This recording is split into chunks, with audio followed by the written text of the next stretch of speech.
Hey, so it's been a while since I posted a video, but I just wanted to update you guys on what I think is the current best strat in 0.3 PoE2 for making money.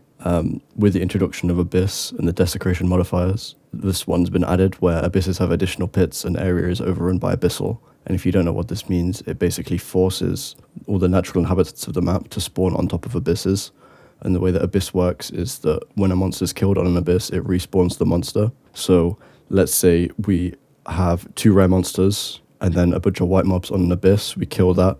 The 2 rare monsters are guaranteed to respawn in the Abyssal pit, plus any monster has a chance to turn into a rare monster, which is scaled by rare monsters on the map. So because of this, we go for maps with high numbers of rare monsters, and we use distilled paranoias to add more rare monsters on the map. And for the tablets, we go with your maps have 1 additional random modifier, I'll talk about that in a second, an increased number of rare monsters. So the reason why we don't go for quantity of items found on these maps is because number of rare monsters is a bigger multiplier to loot than quantity. I would personally say that about 80% of the loot in a map comes from rare monsters, right? And if we're being conservative, even at like 66% of the loot coming from rare monsters, this modifier still ends up giving more loot than quant because the number just scales higher.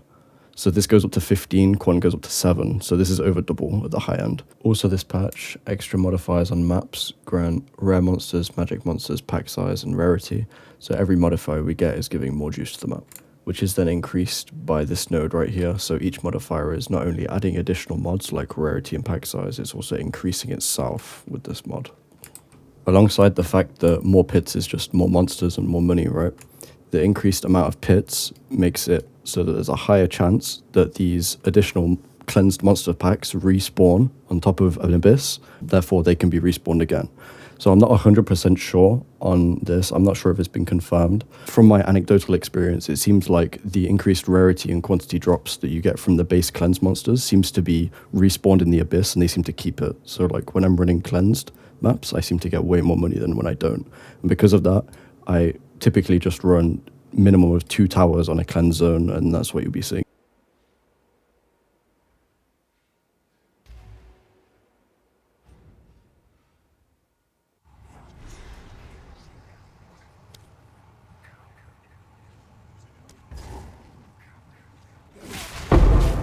Scatter before me!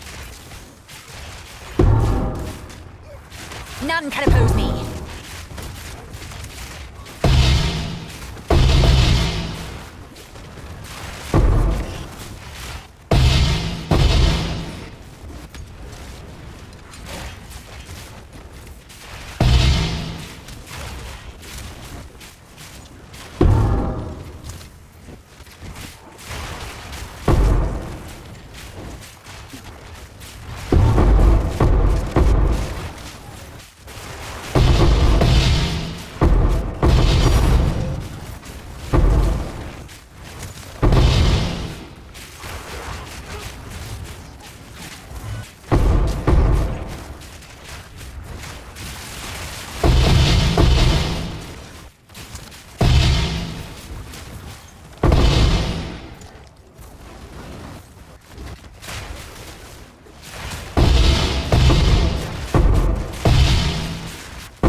You.